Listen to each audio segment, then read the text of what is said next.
All right, welcome back. My name is Tom Story. I'm the team leader of the Story team, and we sell real estate in Toronto.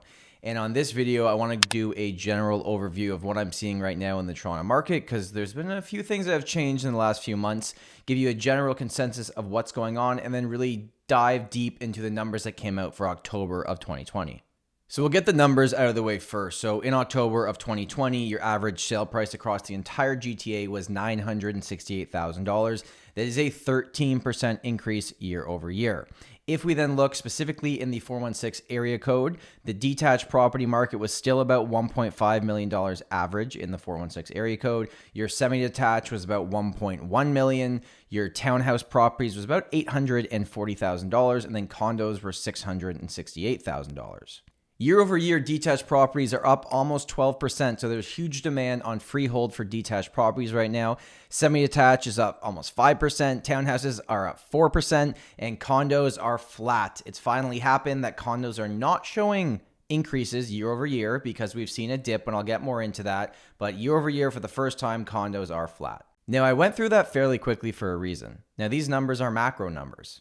They're taking everything and they're summing it up.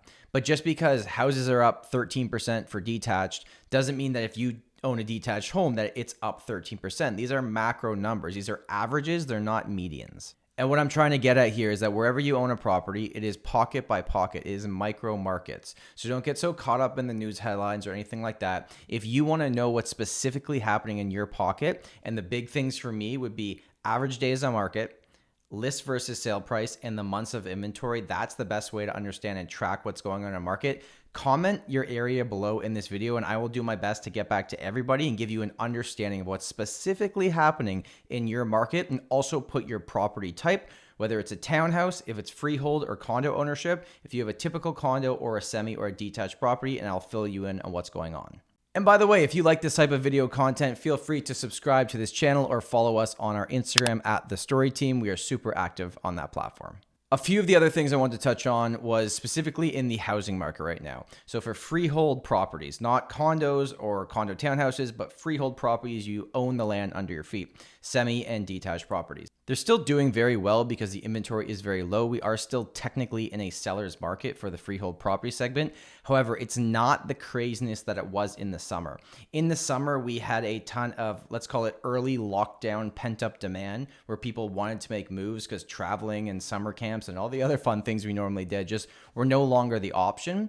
But now that life is getting a little bit more back to normal, kids are at school and things like that, it's not as much. There are still less to choose from in terms of inventory. Like, inventory is down, but the buyer pool is not as big as it was in the summer months. So we're not going to see those crazy sale prices. Now, on the flip side, in the condo market, and if you watch my videos, you know I talk about the condo market in depth all the time because it's seen a big swing in 2020. From July, we are down about 7% now. It's still at the point where for every 5 properties that come on the market, only 1 is selling every single month.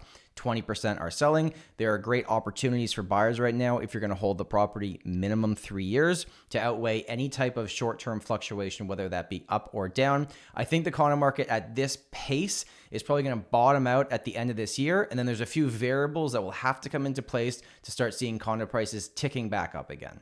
Obviously, there was news recently that the vaccine from Pfizer is about 90% the way there. You saw the stock market shoot up the other day where the airlines all went up and all the indoor activities like Zoom and Peloton actually went down in the stock market that day. So people are excited. Now, this doesn't mean that we're already there, but it's a good start. And it's one of the many factors that are going to happen for the condo market to start really picking up again. Because if there is a vaccine, they're going to open up the borders again eventually. I want to actually read you a quote from the CEO of the Toronto Real Estate Board. Looking beyond COVID-19, it is clear that the high demand for housing will continue. The federal government has set immigration targets above 400,000 people for each of the next 3 years.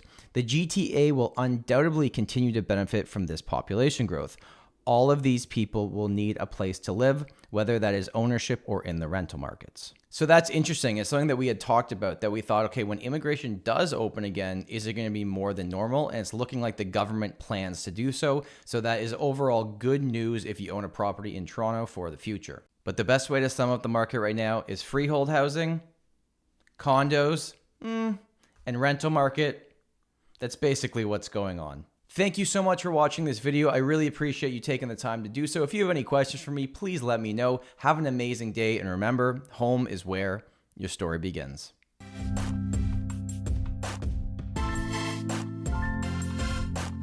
Hey, it's Tom again. Thank you so much for watching that video. If you like that, feel free to subscribe or follow us on our Instagram @TheStoryTeam. We are super active on that platform. I will talk to you soon.